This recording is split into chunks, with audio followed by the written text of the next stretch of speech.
cowboys have probably been on the drive 30 or 40 days, Doc said. They're going to want whiskey and whores and want them quick. Just then, there was a piercing whistle, followed moments later by a train from the east. The train had many empty boxcars and 2 passenger cars and a caboose. As soon as it came to a complete stop, a skinny young man got off carrying a satchel. "There stands a dude of sorts," Doc said. "Wonder what the state of his molars might be." "Now, Doc, don't be yanking teeth out of tourists," Wyatt said, turning pale again at the mere suggestion of dentistry. The rumble to the south had diminished. For a time, it faded altogether. "The cattle smelled the water. They're over at the river filling up," Doc said. "The whores can sleep a little longer." "If you had 20 pearls, would you give at least 1 or 2 to Jessie?" Doc inquired. Wyatt ignored the question. His wife's taste for finery was none of Doc's business that he could see. One of the passenger cars was considerably fancier than the other. It was painted a royal purple. The skinny young dude took a moment to get his bearings and then came resolutely up the street. "I wonder who's in that blue car," Doc said. "You don't often see a car that fancy in these parts." He happened to glance to the south, where he saw 2 riders approaching. Wyatt noticed the same thing. "Uh-oh," Doc said. "It's that damn Charlie Goodnight and his nigger." "You're right. He was in that fracas in Mobeetie," Wyatt said. "They say that nigger is the best hand in the West at turning stampedes. It's a rare skill." Just then, Doc Featherston, owner of the Bouncing Bowler, walked out of the orchid and fell flat on his face in the street. "I guess San Saba likes the Doc," Wyatt said. "Women sure are odd." Before Doc could weigh in on the oddity of women, San Saba herself walked out of the orchid and strolled off toward the train track.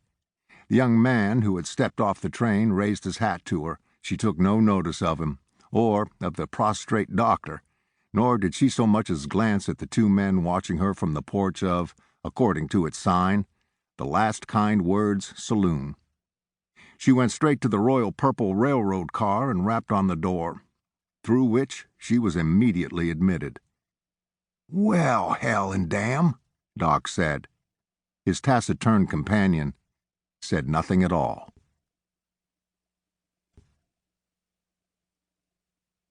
Chapter 2.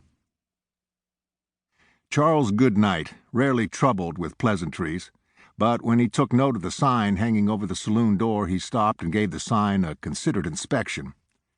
"I wouldn't be surprised if one of my cowboys shoots a hole in your sign," he said.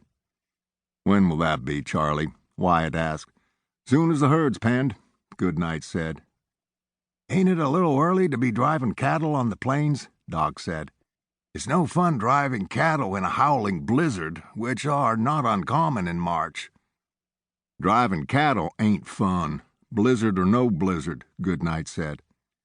"But there's no train yet to my ranch, so here I am." "Is that your sawbones sleeping in the street?" Goodnight asked. "If it's who I think it is, he once took a boil off my rump. I've traveled more comfortably ever since." "There's plenty of dentistry available here," Doc pointed out. "Another time, maybe," Goodnight said. "I admire that sign, though I don't know what it means." "It's my brother Warren's sign," Wyatt said. "I seldom understand Warren myself."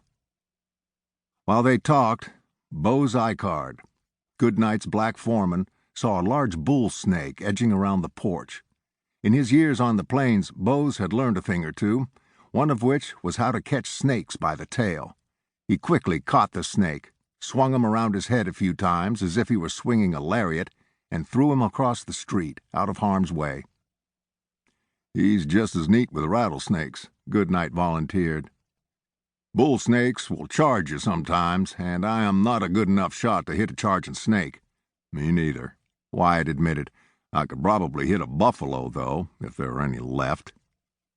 "We could stand here talking all day, which would not earn us a cent," Goodnight said.